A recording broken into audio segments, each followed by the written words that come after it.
حضور نے جب کوئی راز کی بات کرنا ہوتی تو حضرت حذیفہ بن یمان سے کرتے۔ تو فرماتے ہیں کہ میں چونکہ حضور کے ساتھ نماز نہیں پڑھ سکا تھا، کافی وقت گزر گیا، تو ماں نے مجھے اجازت دی حضور کی خدمت میں حاضر ہونے کی۔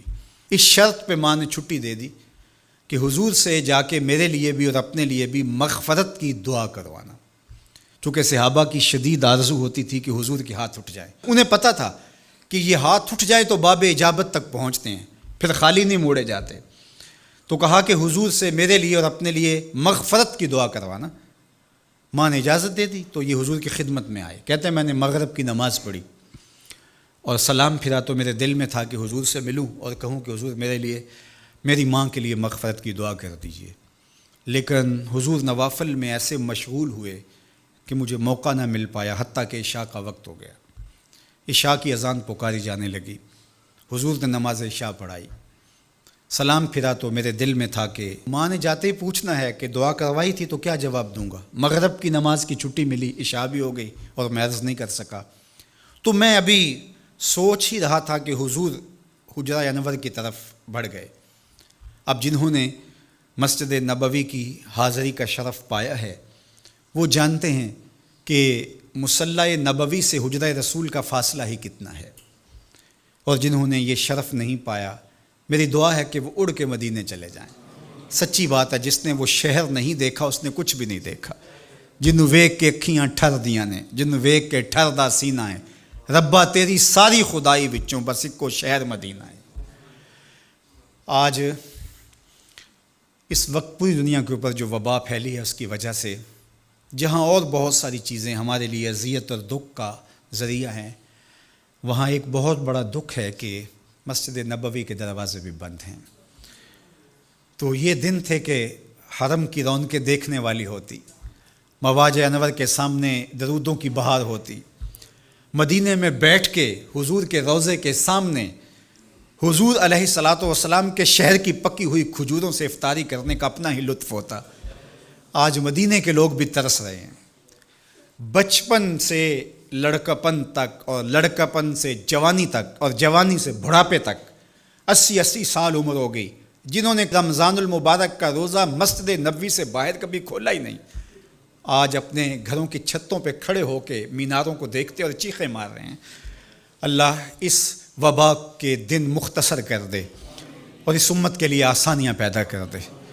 تو حضور علیہ السلام اٹھے مصلی انور سے اور اپنے حجرہ انور کی طرف چل پڑے۔ تو حضرت حذیفہ بن یمان کہتے ہیں کہ میں بھی حضور کے پیچھے چل پڑا، غیر ارادی طور پہ کچھ رفتار تیز ہو گئی تو قدموں سے آہٹ پیدا ہوئی۔ تو حضور نے ارشاد فرمایا کہ من ھذا، کون ہے؟ پھر خود ہی کہا حذیفہ تو نہیں؟ قلت نعم، میں نے کہا جی جی حضور میں حذیفہ ہوں۔ تو آقا کریم علیہ السلام نے کوئی توقف کیے بغیر فرمایا ما حاجتوں کا غفر اللہ لک والے امے کا، اللہ تجھے بھی بخش دے، تیری ماں کو بھی بخش دے، کس کام آئے ہو؟ اب حذیفہ بن یمان کہتے ہیں جو کام تھا وہ تو جنبش لب سے پہلے ہو گیا، یہاں تو لفظوں کا سہارا نہیں لینا پڑتا، وہ بند لبوں کی بولیاں سمجھتے ہیں۔ تو کہتے ہیں کہ جو حاجت تھی وہ تو پوری ہو گئی، یہی تو کہنا تھا کہ حضور میرے لیے اور میری ماں کے لیے مغفرت کی دعا کیجیے۔ پھر حضور نے ارشاد فرمایا قال ان ھذا ملک لم ینزل الارض قط قبل ھذہ اللیلہ، اے حذیفہ یہ فرشتہ ہے جو اس رات سے پہلے زمین پر کبھی نہیں آیا، یہ پہلی مرتبہ آیا ہے۔ استاذن ربہ ان یسلم علیہ، اس نے رب سے اجازت مانگی تھی، مالک تیرے محبوب کو سلام نہ کر رہا ہوں، مجھے سلام کرنے آیا ہے، لیکن ساتھ ساتھ مالک نے کہا کہ جا رہے ہو میرے محبوب کے پاس سلامی پیش کرنے کے لیے تو ایک تحفہ بھی لیتے جاؤ، تو وہ بھی مجھے دینے آیا ہے۔ تو وہ تحفہ کیا ہے سنو، بے انا فاطمہ سیدۃ نساء اہل الجنہ، مجھے خوشخبری دینے آیا ہے کہ آپ کی بیٹی فاطمہ جنتی عورتوں کی سردار ہے، اور وَأَنَّ الْحَسَنَ وَالْحُسَيْنَ سَيِّدَا شَبَابِ أَهْلِ الْجَنَّةِ، اور حسن اور حسین فاطمہ کے بیٹے جنتی جوانوں کے سردار ہیں۔ یہ آج خوشخبری لے کر کے میرے پاس مجھے سلام کرنے آیا ہے۔ تو یہ ملکہ جنت ہیں، خاتون جنت ہیں، سیدہ نساء اہل جنت ہیں۔ کہتے ہیں کہ جب حضور علیہ الصلاۃ والسلام کو سیدہ فاطمہ الزہرا رضی اللہ تعالی عنہا کوئی بات کرتی تھیں تو حضور ان کی بات کو نہیں ٹالتے تھے، ان کی بات مان لیتے تھے۔